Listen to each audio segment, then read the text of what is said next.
মাঝে আরেকটি নতুন গল্প নিয়ে হাজির হলাম আমি। তোমরা অনেকে রিকোয়েস্ট করেছিলে ইয়নমিন ডাবিং দিতে এবং তোমরা রিকোয়েস্ট করবা আর আমি রাখবো না, এটা কি কখনো হয়? তাই তোমাদের মাঝে আবার একটি ইয়নমিন ডাবিং নিয়ে হাজির হলাম। আগেই বলে রাখি গল্পটা একটি ফেসবুক থেকে নেওয়া। So let's start. আমি এখনো একটা ঘরের মধ্যে রয়েছি। কাল সকালেও সবকিছু স্বাভাবিক ছিল, কিন্তু গায়ে হলুদের দুপুরে তে আপু পালিয়ে যাওয়ায় সবকিছু এলোমেলো হয়ে গেছে। কেন করলে আপু এমনটা? তোমার পালিয়ে যাওয়ার হলে বিয়ের আগে পালিয়ে যেতে, এখন পালিয়ে গিয়ে আমাকে ফাঁসিয়ে দিলে। জিমিন আপু, তোমার সাথে সুগা ভাইয়ের কথা বলবো। ভাইয়াকে কি আসতে বলবো? লিসার কথা শুনে আমি ঘর থেকে বেরিয়ে আসি। সুগা, যার সাথে তে আপুর বিয়ে হওয়ার কথা ছিল, বর্তমানে উনি এখন আমার বর।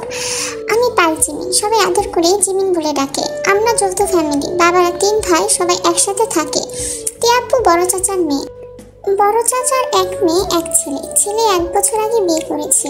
আমরা 3 ভাই বোন। আমি সবার ছোট। বড় আপুর বিয়ে হয়ে গেছে, ভাই এখনো বিয়ে করেনি। ছোট চাচার মেয়ে ছেলে 2 জন, মেয়ে লিসা, ছেলে এখনো ছোট। আমি জাতীয় বিশ্ববিদ্যালয় থেকে ফিজিক্সের উপর অনার্স করেছি। 3 জন বান্ধবীর সাথে মেসে থাকি। এখন তে আপুর বিয়ে উপলক্ষে বাড়িতে আসা। আমি মাথা নেড়ে লিসাকে ইশারায় বলি সুগাকে ভিতরে নিয়ে আসতে। সুগা ভিতরে এসে পিছনে তাকিয়ে দেখি লিসা দাঁড়িয়ে আছে কিনা। চলে গেছে দেখে আমাকে বলে, আপনার সাথে আমার কিছু কথা ছিল, আপনার কোনো সমস্যা হবে না তো? আমি মনে মনে বলি, যা সমস্যা হওয়ার হয়ে গেছে সুগা সাহেব, নতুন করে সমস্যা হবার কিছু নেই। সুগা আমি কিছু বলছি না দেখে বলে, আমি কি তাহলে চলে যাব? আমি কিছু না বলে উঠে দাঁড়িয়ে ওনাকে পড়ার টেবিলের চেয়ারটা এগিয়ে দিয়ে বলি, চলে যাবেন কেন? আপনার কি বলার আছে বলুন। উনি আমার কথা শুনে চেয়ার টেনে বসে কতক্ষণ চুপ থেকে বলে, আপনার বোন এভাবে পালিয়ে যাবে সেটা আমি আপনি কেউ জানতাম না। ওনার পালিয়ে যাওয়ার কথা শুনে আমি নিজেকে সামনে নিয়েছি, কিন্তু হুট করে আপনার চাচা গিয়ে আপনার সাথে বিয়ে ঠিক করে আসবে সেটা আমার জানা ছিল না।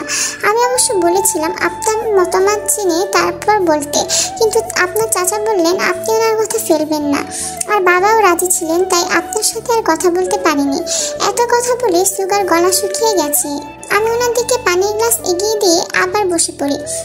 উনি পানি খেয়ে গ্লাসটা টেবিলে রেখে আমার দিকে তাকিয়ে বলে, আপনি কি বিরক্ত বোধ করছেন? আমি কি চলে যাব? আমি একরাশ বিরক্তি লুকিয়ে বলি, প্লিজ আপনি আপনার কথা শেষ করুন। উনি আবার বলতে লাগলেন, বড় আপা নাকি আপনাকে কী সব বলেছে?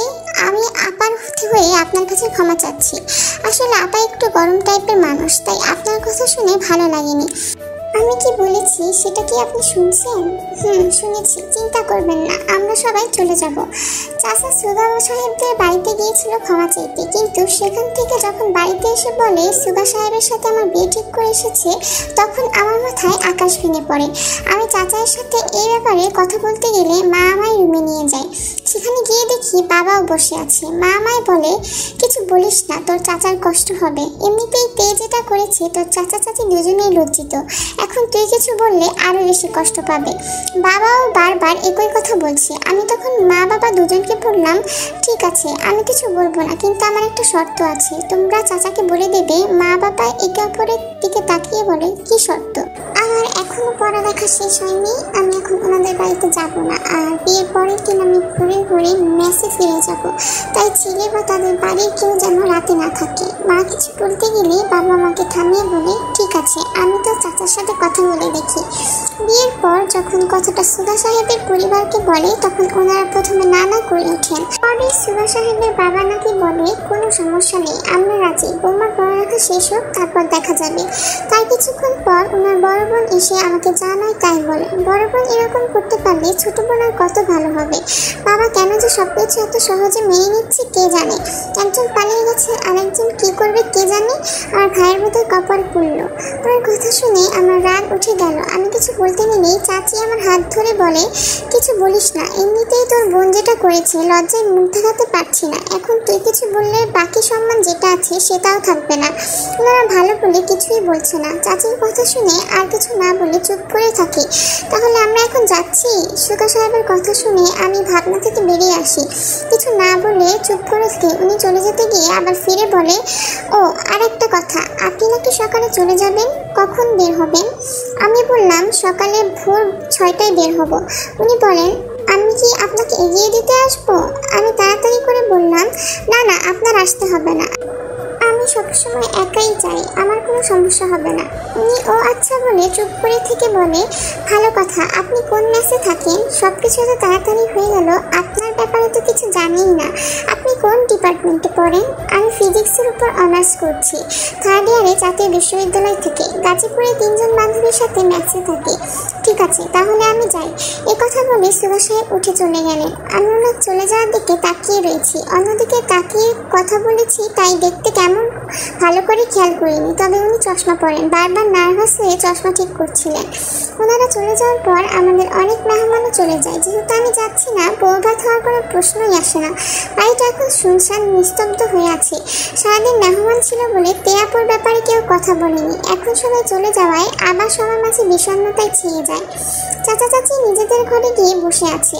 আমার বাবা মাও আমার চিন্তায় কিছু বলছে না। ছোট চাচি সবার জন্য রাতের খাবার তৈরি করছে।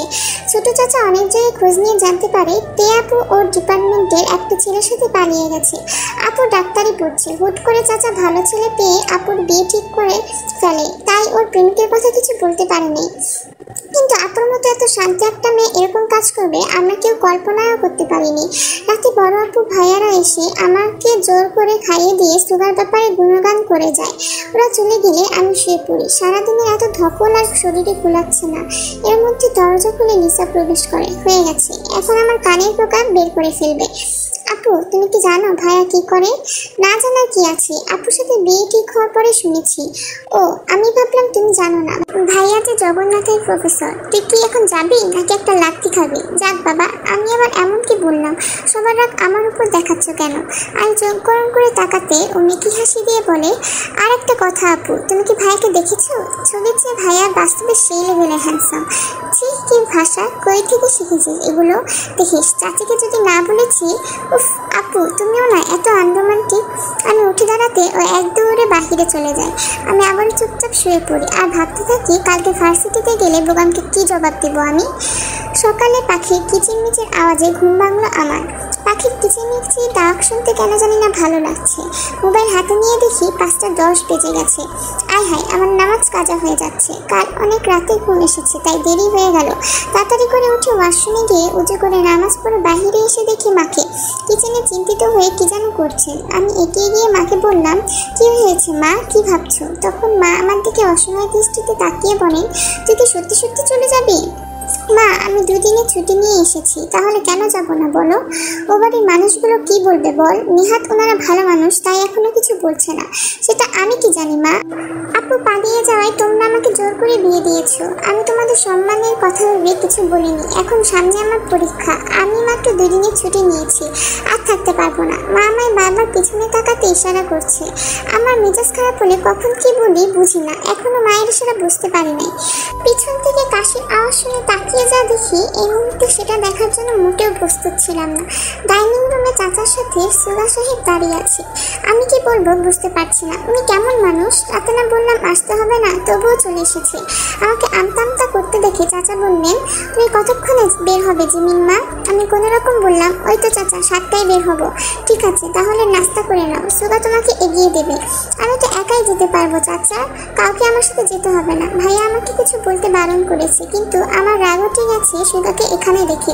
সুগা বোধহয় বুঝতে পেরেছে ওর উপস্থিতি আমার পছন্দ হয়নি, তাই ও চাচাকে বলে, চাচা জিমিনের যখন সমস্যা নেই তখন ও থাক ওর মতো, একা যাক। আগেও তো একাই যেত। এতক্ষণ পর বাবা বলে ওঠে, না সুগা, এখানে সমস্যার কথা আসছে না। ও এখন বিবাহিত, সেটা ওকে মানতে হবে।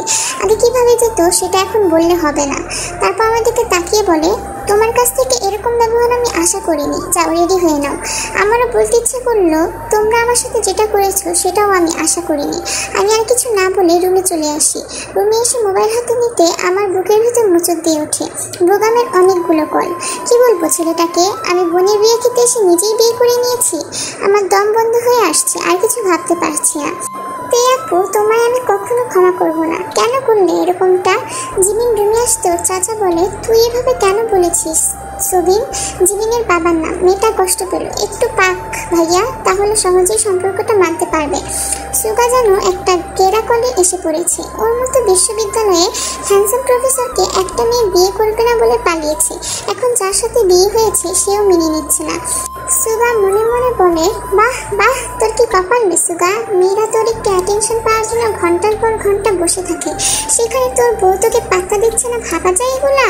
সুগা অস্বস্তি বোধ করছে বলে মনে করে ছোট চাচা, তাই সুগার সাথে বিভিন্ন কথাবার্তা বলে যাচ্ছে। সুগাও হাসি মুখে সেগুলোর উত্তর দিচ্ছে।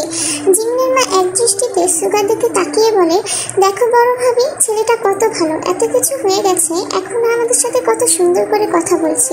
আর আমাদের মেয়েগুলোকে দেখো, একজন পালিয়ে গেল কোন কুলাঙ্গারের সাথে, আর একজন তো মানতেই পারছে না। চাচি বলে, ভাবি জিমিনকে সময় দাও, দেখবে আমাদের জিমিন ঠিকই সুগাকে মেনে নিবে, ওরা বেস্ট কাপড় হবে, দেখো। চাচি বলে, তাই যেন হয়, মেয়েটার দোষ দিয়ে লাভ নেই, একদিকে বোনের ভাবে চলে যাওয়া, অন্যদিকে হুট করে বিয়ে, মেনে নিতে কষ্ট হচ্ছে। নাস্তা করার পর সবাই আমাকে আর সুগাকে বিদায় দিতে গেট পর্যন্ত এগিয়ে আসে। ভাইয়ারা আমার ব্যাগে টাকা দিতে দিতে বলে, আলো লাগলে বলবি, ঠিক আছে, কষ্ট করবি না। আমার ইচ্ছে হলো বলতে, আমি এখন যে কষ্টে আছি তোমরা সেটা বুঝবে না। তা চাচি আমার মাথায় হাত বুলিয়ে কেঁদে ফেললেন। আমার খারাপ লাগছে চাচিকে এভাবে কাঁদতে দেখি। আমি একে একে সবার কাছ থেকে বিদায় নিয়ে গাড়িতে উঠে পড়ি। সুগার গাড়ি নিয়ে এসেছে, চাচুও আমাদের সাথে গাড়িতে উঠে, ওইদিকে নাকি কি কাজ আছে তাই। আমরা স্টেশনে নামলে সুগার নাম্বারে একটা কল আসে। ও কথা বলতে বলতে আমার কাছে এসে বলে, আম্মা আপনার সাথে কথা বলবে, একটু যদি কথা বলতেন। চাচু বলে, কি কথা বলবে, ফোন দাও ওকে।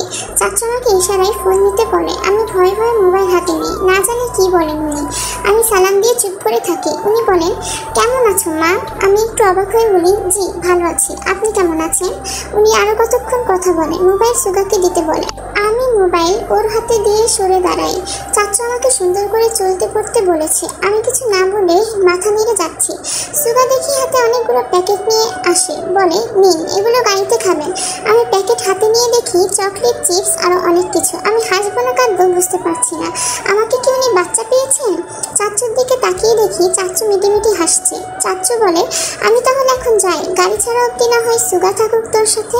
চাচু চলে যাওয়ায় সুগা যেন বেশি খুশি হয়। আমার কাছে এসে দাঁড়ালে আমি ভুরু কুচকে পিছিয়ে যাই। আমার কর্মকাণ্ড দেখে হেসে বলে ওঠে, ভয় পাবার কিছু নেই। আমি বলতে চাচ্ছি, আপনি আমায় ভুল বুঝবেন না। আমি ইচ্ছে করে আপনাদের বাড়িতে যাইনি। আপনার চাচা আমায় কল করে ডেকেছেন, মুরব্বী মানুষ কল করেছেন, না করে কিভাবে বলেন? ঠিক আছে, আপনি কতক্ষণ দাঁড়িয়ে থাকবেন, চলে যান, আমার সমস্যা হচ্ছে না। আমি আর কিছু না বলে চুপ করে থাকি। সুগা যেন কিছু বলার জন্য উসখুস করছে। আমি তা দেখে বললাম, কিছু বলবেন? উনি বললেন, আসলে বলতে চাচ্ছি, আপনি মায়ের নাম্বারটা নেবেন? মায়ের সাথে কেউ একটু কথা বললে মা অনেক খুশি হয়। আমি কিছু না বলে মোবাইলটা ওনার হাতে দিয়ে বলি, সেভ করে দিন। উনি সেভ করে মোবাইল দিতে দিতে বলেন, আমার একটা অনুরোধ রাখবেন? সুগার কথা শুনে একটু ভয় পেয়ে যায়। উনি কিসের অনুরোধের কথা বলছেন? চারিদিকে মানুষের তাড়াহুড়ো শুরু হয়ে গেছে, কিছুক্ষণ পর গাড়ি ছেড়ে দিবে। সুগার আমার দিকে তাকিয়ে আছে, আমি ওর অনুরোধ রাখবো কিনা সে আশায়।